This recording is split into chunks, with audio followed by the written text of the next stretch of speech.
بسم اللہ الرحمن الرحیم۔ اسیر محبت، قسط نمبر 12، رائٹر شبینہ طالب۔ سلار گھر آ گیا تھا۔ وہ اپنے کمرے میں بیٹھا علیزہ کی آج بھی وہی ریکارڈنگ سن رہا تھا جب کمرے کا دروازہ کھول کے آمنہ بیگم اور زرخان اندر آئے۔ سلار انہیں دیکھ اٹھ کے بیٹھا۔ آمنہ بیگم سلار کے ساتھ بیڈ پہ اور زرخان صوفے پہ بیٹھے تھے۔ اس سے پہلے وہ کچھ بولنے کے لیے منہ کھولتے مہر اندر داخل ہوئی۔ اسے نہیں پتہ تھا اندر اس کے ماں باپ بھی ہوں گے۔ وہ تو سلار سے علیزہ کے بارے میں پوچھنے کے لیے آئی تھی۔ آپ سب لوگ ایک ساتھ میرے کمرے میں خیریت؟ سلار کو اپنے ارد گرد خطرے کی گھنٹی بجتی ہوئی دکھ رہی تھی۔ میں تو آپ کے ساتھ وقت گزارنے کے لیے آئی تھی، مجھے نہیں پتہ تھا ماں بابا بھی ہوں گے یہاں پر، مہر نے صفائی دی۔ کون ہے وہ لڑکی؟ کیا تم دونوں کے بیچ میں کچھ ہے؟ وہ لڑکی بھی تم سے محبت کرتی ہے؟ زرخان کے ایک ساتھ اتنے سارے سوال پہ سلار بکھلا گیا تھا۔ بابا وہ ایسا کچھ، مجھے سچ سننا ہے سلار۔ ابھی سلار بولتا زرخان نے بات کاٹی۔ سلار ایک ایک بات سب کچھ سچ سچ بتاتا چلا گیا۔ کیسے ملی، کیا بات ہوئی، کیسے سلار اس کی وجہ سے اسلام کے قریب ہوا، اللہ سے قریب ہوا، علیزہ نے اس سے کیا کہا، سب کچھ۔ اور آخر میں بس اتنا، بابا وہ میرے لیے بہت خاص ہے، میں اس کے بغیر زندہ ہوتے ہوئے بھی زندہ نہیں رہوں گا۔ آمنہ بیگم اور مہر تو اس کا ٹوٹا ہوا لہجہ دیکھ کے رہ گئی تھی۔ یہ ان کا ہی سلار تھا نا؟ بہت ہوا سلار، کوئی کسی کے جانے سے نہیں مرتا۔ اب جب وہ بچی خود کہہ رہی ہے تم سے اسے بھول جاؤ تو پھر کیا مسئلہ ہے؟ اگر اتنی ہی محبت ہے تو اس کی بات مانو اور زندگی میں آگے بڑھو۔ 3 دن دے رہا ہوں، اس شوق کو ختم کرو، پھر میں جس سے کہوں جب کہوں شادی کرنا اور اپنی زندگی میں آگے بڑھنا۔ میں تمہیں ایک کمزور مرد بنتا ہوا نہیں دیکھنا چاہتا، اور یہ تمہارے باپ کا تمہیں حکم ہے۔ وہ یہ کہہ کر وہاں سے چلے گئے۔ سلار تو ان کے الفاظ سن کے ہی ساکت رہ گیا تھا۔ شادی، وہ بھی کسی اور سے؟ ہرگز نہیں۔ وہ اس کی نہیں ہو سکتی تو کیا ہوا؟ وہ اپنے آپ کو کسی کا نہیں کرے گا، وہ اس کا رہے گا۔ جب تھوڑی دیر تک سلار کچھ نہیں بولا تو آمنہ بیگم اور مہر بھی اٹھ کے چلی گئی۔ سلار کی تو سوچ کے ہی سانس بند ہو رہی تھی کہ علیزہ اور کسی اور کی اس کو آج شدت سے احساس ہو رہا تھا۔ علیزہ اس کے لیے اس کی سانسوں سے بھی زیادہ ضروری ہو گئی۔ اس کے اندر ہمت نہیں تھی۔ چوٹ لگنے کی وجہ سے اس کے ہاتھ اور سر میں پین تھا، پٹی بھی ہوئی ہوئی تھی۔ پھر بھی ہمت کر کے اٹھا اور نماز کی نیت سے وضو بنانے لگا۔ اب اس کی کوئی بھی نماز نہیں چھوٹتی تھی۔ جب تک وہ نماز نہیں پڑھ لیتا تھا اسے سکون نہیں ملتا تھا۔ وضو کر کے باہر آیا، جائے نماز بچھائی اور نماز ادا کرنے لگا۔ نماز پڑھ کے سلام پھیرا، چہرے پہ ہاتھ پھیر کے اٹھ گیا۔ آج اس نے کوئی دعا نہیں مانگی تھی، اس نے نماز بھی سکون کے لیے پڑھی تھی۔ بیڈ پہ لیٹا دوائی کھائی اور سونے کے لیے لیٹ گیا۔ تھوڑی ہی دیر میں دوائی نے اپنا اثر دکھا دیا تھا، وہ سو چکا تھا۔ ایک اور دن کا آغاز ہوا۔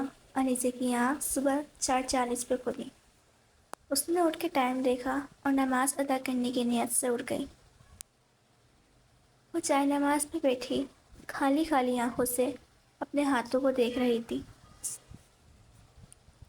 یا اللہ مجھے صبر عطا کر، اگر آپ ہی مجھے چھوڑ دیں گے تو میں کس کے پاس جاؤں گی؟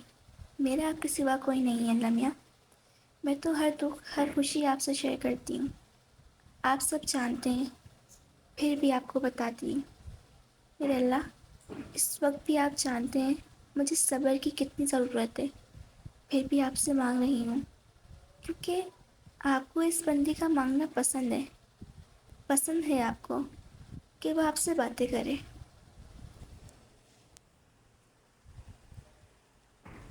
اللہ مجھے صبر عطا کر، میرا سانس لینا مشکل ہوتا جا رہا ہے لمحہ، میرے دل سے اسے نکال دیں۔ میں اپنے محرم کے ساتھ بے وفائی نہیں کر سکتی مولا، وہ یہ کہہ کر رو دی۔ ارسلان نے مناہل سے کوئی بات نہیں کی تھی، مناہل نے بھی نہیں کی۔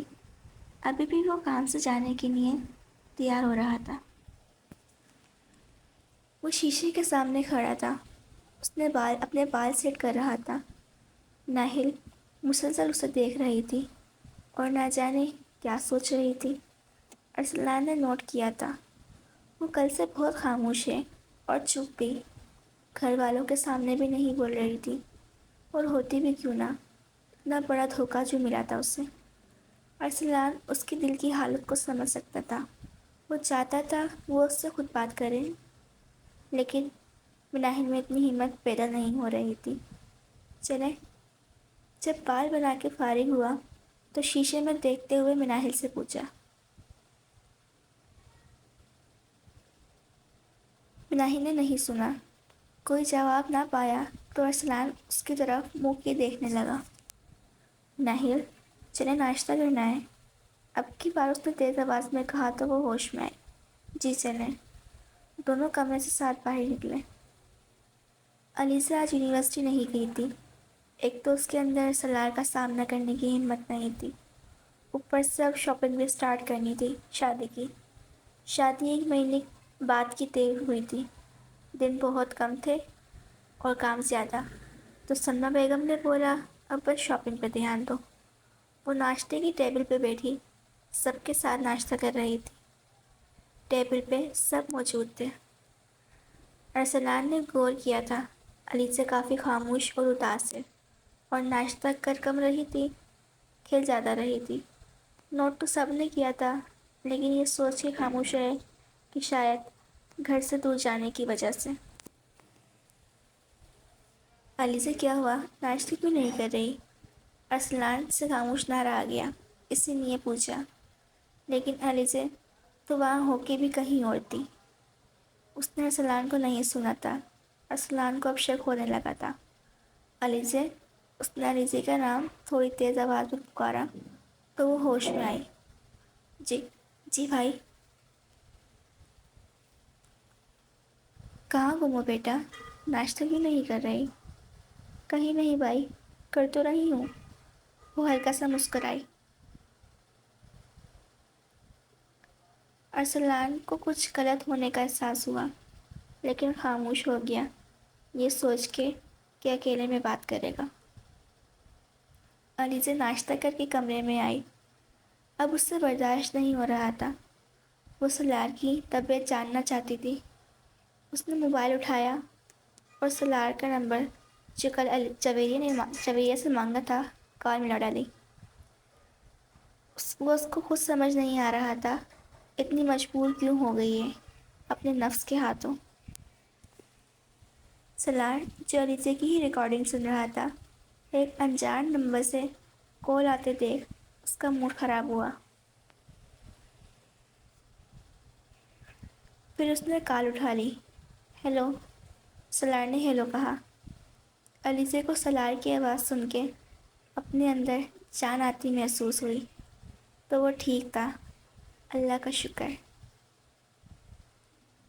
سلار نے جب وہاں سے کوئی جواب نہیں سنا تو کال کاٹنے لگا۔ السلام علیکم۔ لیکن جیسے ہی علیزہ کی آواز سنی وہ ساخت رہ گیا۔ کیا علیزہ نے اسے کال کی تھی؟ اسے یقین نہیں آ رہا تھا، وہ تو علیزہ کی آواز کو لاکھوں میں پہچان سکتا تھا۔ کیسے ہیں آپ؟ علیزہ نے جب کوئی جواب نہیں سنا تو خود ہی پوچھ لیا۔ پہلے ٹھیک نہیں تھا، پر اب بالکل ٹھیک ہوں۔ وہ نظر جھکا کے بول رہا تھا جیسے علیزہ اس کے سامنے کھڑی ہو۔ علیزہ کو اس کی بات سن کے پریشانی ہونے لگی، اس نے تو جیسے سنی ہی پہلی بات تھی۔ کیا ہوا ہے آپ کو؟ آپ کا ایکسیڈنٹ کیسے ہوا؟ ٹھیک نہیں ہوئے آپ ابھی تک؟ میں نے جویریہ سے پوچھا تھا تو اس نے کہا تھا آپ ٹھیک ہیں۔ کیا ہوا ہے بتائیں۔ وہ بولنے پہ آئی تو بولتی چلی گئی۔ سلار مسکرا اٹھا تھا اس کی اتنی فکر پہ۔